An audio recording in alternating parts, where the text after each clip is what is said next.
12 minutes past 8 is the time. You'll remember we've been following the story of Paul Harvey. He's the former music teacher. He lives with dementia, and his improvised piano piece became one of the surprise hits of last year. One breakfast viewer was so moved by the song he donated £1 million to the charity. Graham Satchell has been finding out how some of that money has been spent.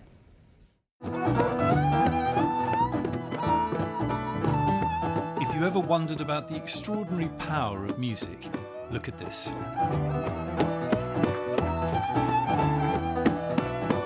Care home residents, smiling, singing, dancing. This, a regular music therapy session by the jazz quartet Spitz. What do you make of the reaction that you get? It's very rewarding. It gives me a lot of hope about humanity. I said, hold it right there now, baby, please don't go. Just because you've got dementia, for example, doesn't mean that there isn't like a whole world in someone's mind. There's a whole person, like a whole view of life and a whole experience of richness. Down in New Orleans, in the land of dreams. So yeah, it is amazing what music can do in that sense. In a way, it's like a tool like no other, I think. The transformative effect of music can be remarkable. Take John, for example, who has vascular dementia. John was admitted to us 2017. He was given 3 months to live. He was very frail, very unwell. He had a lot of anxiety. He was so withdrawn. Members of Spitz worked closely with John, gave him a guitar, changed his life. Through music, we got to know John's life history. We got to know who John is. And now he's a center of attention. He loves music. He's such a fun person to be around. And hey-ho, it's 4 years on now. He's here with us, and I think we're going to get many more years to come with John. So what does it mean to you to be able to kind of come out and enjoy this music? It means a lot to me, because I like music and I like country music a lot, so it means a lot to me, yeah. John will carry on having music therapy because Spitz is now getting extra funding from an unexpected source.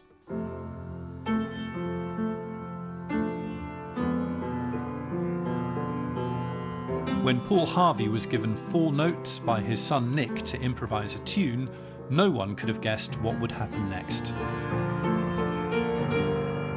The tune went viral online and then was orchestrated by the BBC Philharmonic.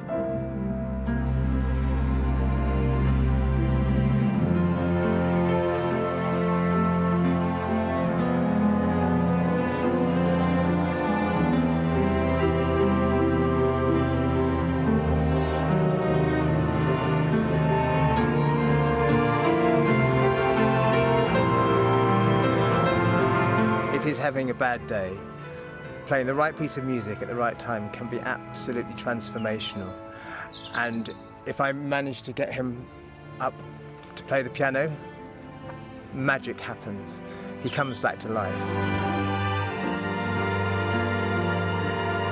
Paul's story was seen on this programme by Scottish philanthropist Sir Tom Hunter, who gave £1 million to 2 charities. One of them, Music for Dementia, is distributing that money today.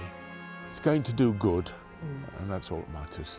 But didn't do very little except just play 4 notes.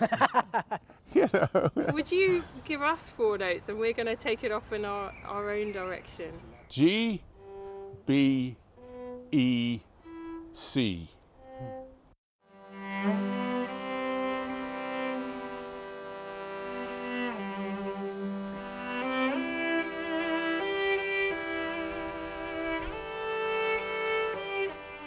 Three members of the City of London Symphonia are another recipient of today's funding. They improvise tunes, connecting with people in care homes who may have lost the ability to speak. What we're looking to do is really have a conversation in music. Sometimes we're even doing this in situations where someone's had an operation, it might even be end of life, and it's just the closest way of communicating with someone where words aren't going to really get there anymore. I thought it was wonderful, very special. Music continues where the printed word stops, and it continues in a way that is magical. You know, that's the word. Yeah. Magical.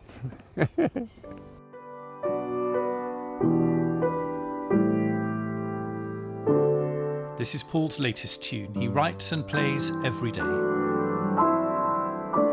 Paul is a remarkably gifted man whose love of music will now help thousands of other people with dementia across the UK. Graham Satchell, BBC News.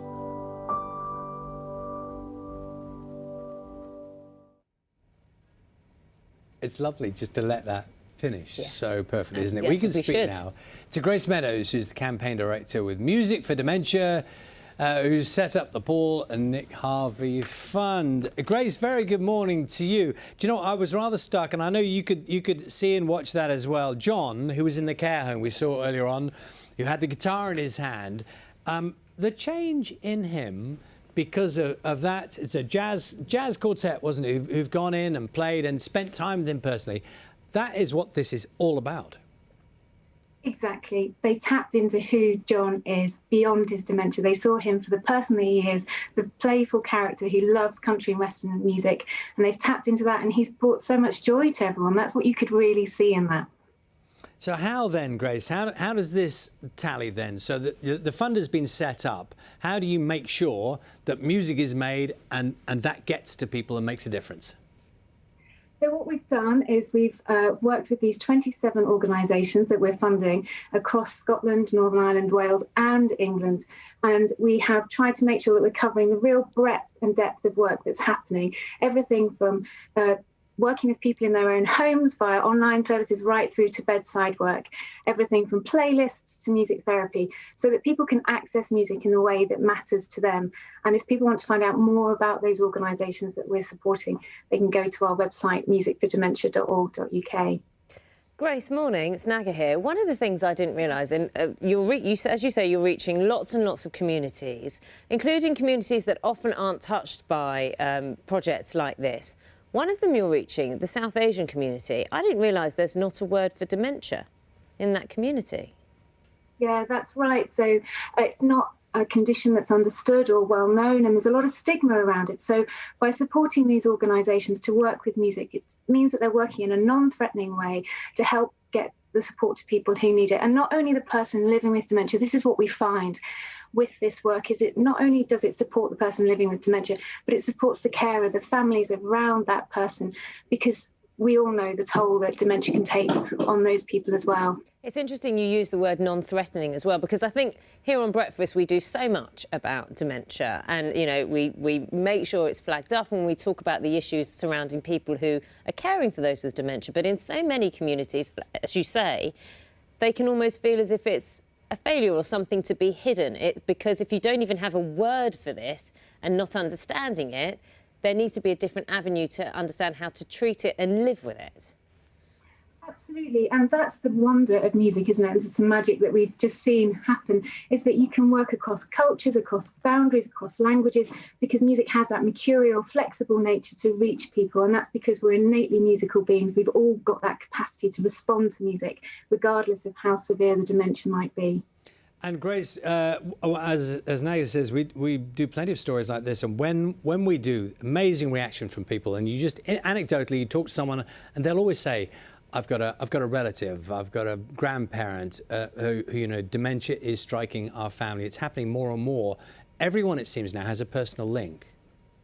Absolutely. I'm not sure I've met anyone yet who hasn't got some sort of link with dementia. In fact, my uncle has dementia, and watching him with a music therapist is really profound, to see him connect in a very similar way to John, actually, being brought back to life.